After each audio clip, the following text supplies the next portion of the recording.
Suppose I were to tell you that Crystal Palace Park, a patchwork of crumbling terraces, botanical oddities, and Victorian delusions of grandeur, is one of the most haunted places in all of London.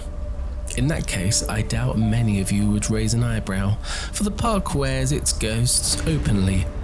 The burned-out echo of the grand Crystal Palace, the overgrown and melancholic Italianate staircases, and the Jurassic sentinels of its famous dinosaur sculptures. I mean, even the crows that seem to prowl the grounds seem to caw with an air of tragic ominence. But today I want to discuss something even stranger than the usual haunted whispers or faint echoes of the Victorian age.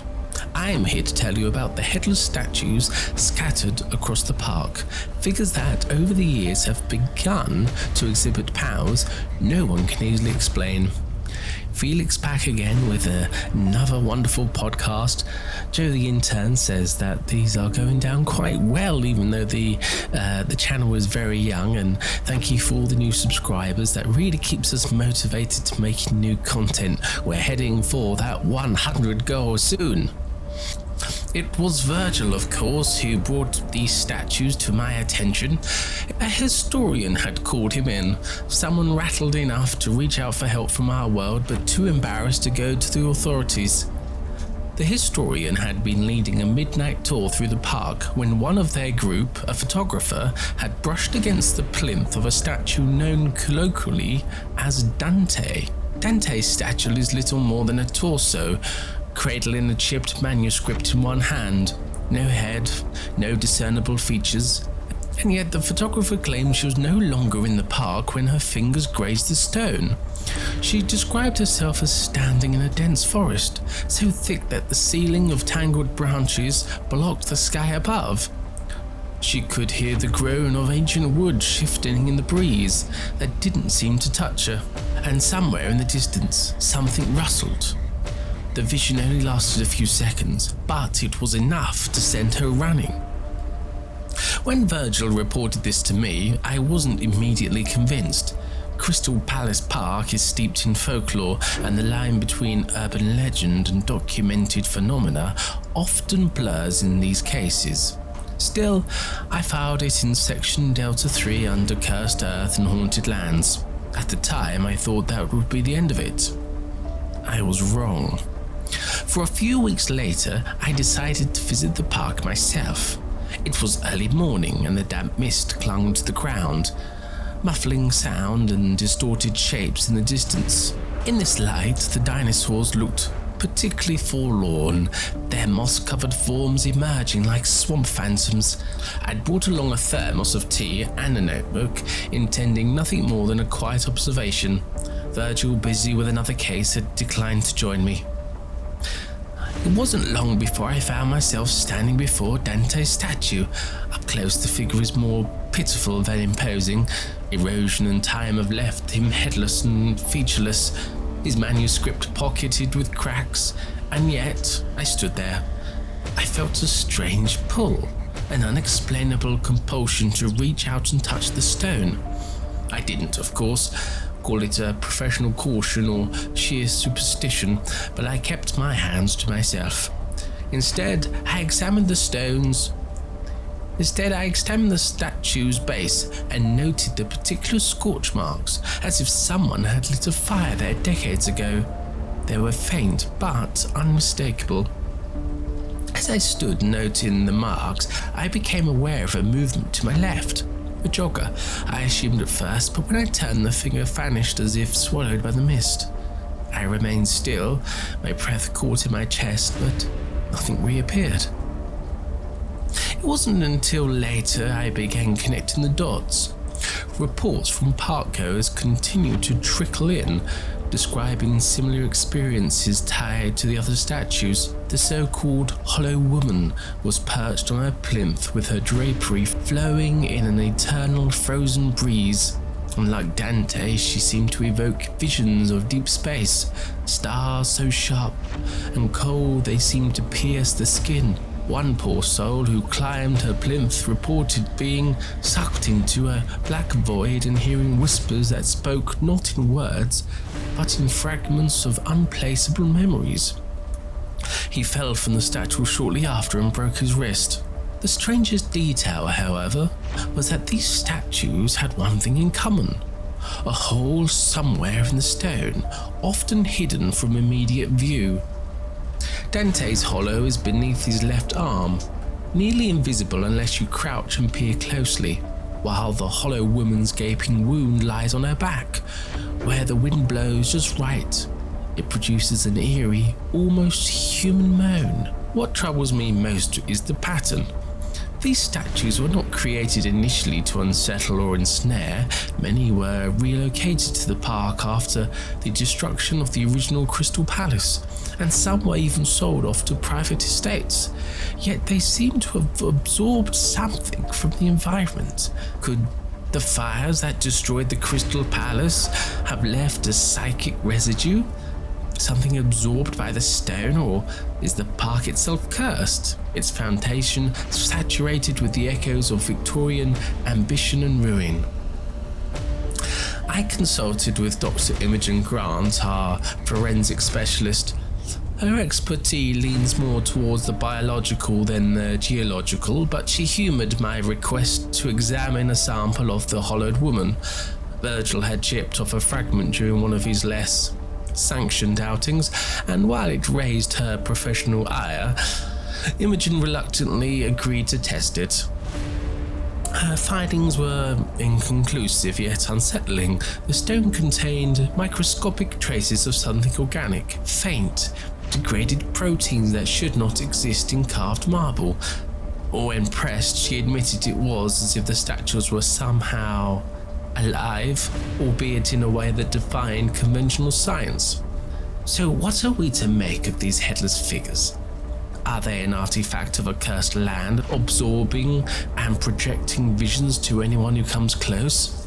Or are they something else entirely?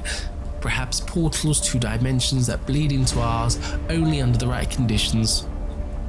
I've heard whispers from the Order of the Ashen Veil suggesting the latter. One of their members hinted at anchored gateways, points where stone and spirits intermingle, but the Order is notoriously tight-lipped and refuses to share more. The enigmatic occurrences at the Crystal Palace Park are not isolated incidents.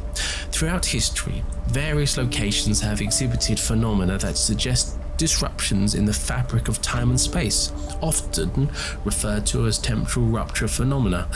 Those events, while rare, provide compelling evidence of the complex and fragile nature of our temporal reality. Here's a couple I can just think of off the top of my head. For instance, the time slips in Bold Street, Liverpool. For in the heart of Liverpool, Bold Street has garnered a reputation for unexplained time slips. There's been numerous individuals who've reported sudden transitions to past eras, experiencing the sights and sounds of bygone decades. One notable account involves a police officer who, while shopping in the 1990s, found himself inexplicably transported into 1950. He observed period-specific storefronts and vehicles before abruptly returning to the present. There was the Mobley Jourdain incident. This was in 1901. Two academics, Charlotte Ann Mobley and Eleanor Jourdain, visited the Palace of Versailles and reported encountering individuals in 18th century attire, including Marie Antoinette. They described a vivid experience of walking through scenes from the past, which they later detailed in their publication, An Adventure.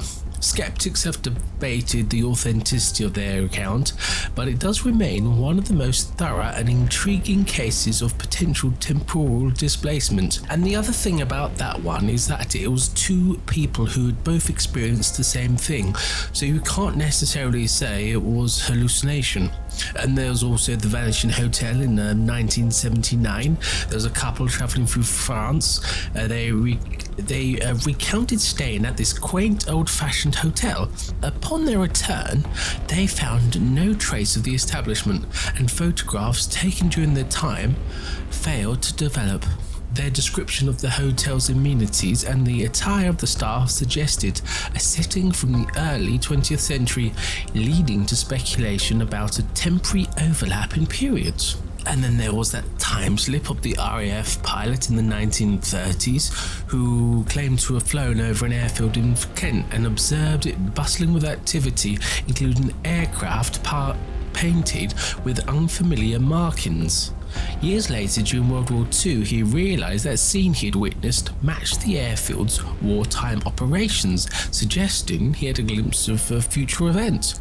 Of course, there's absolutely tons of stuff on the Bermuda Triangle, for instance, all these mysterious disappearances and anomalies where there's temporal distortions leading to incidents where ships and aircraft have vanished without a trace, only to reappear after being missing for extended periods of time, and the crews reporting lost time or disorientation.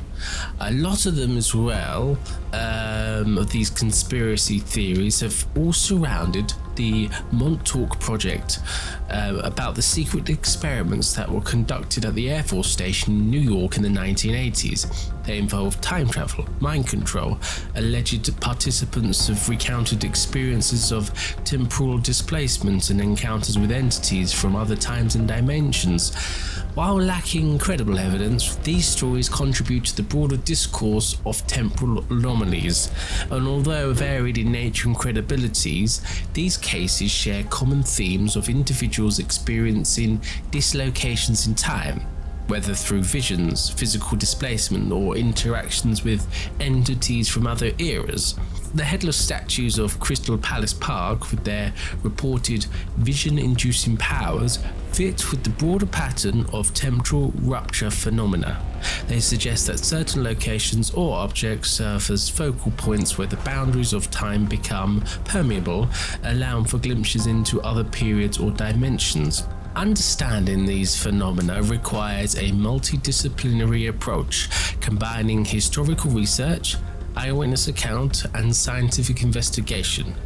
While skepticism is essential, the consistency and persistence of such reports across different cultures and eras indicate temporal rupture phenomena warrant serious consideration within paranormal research and theoretical physics.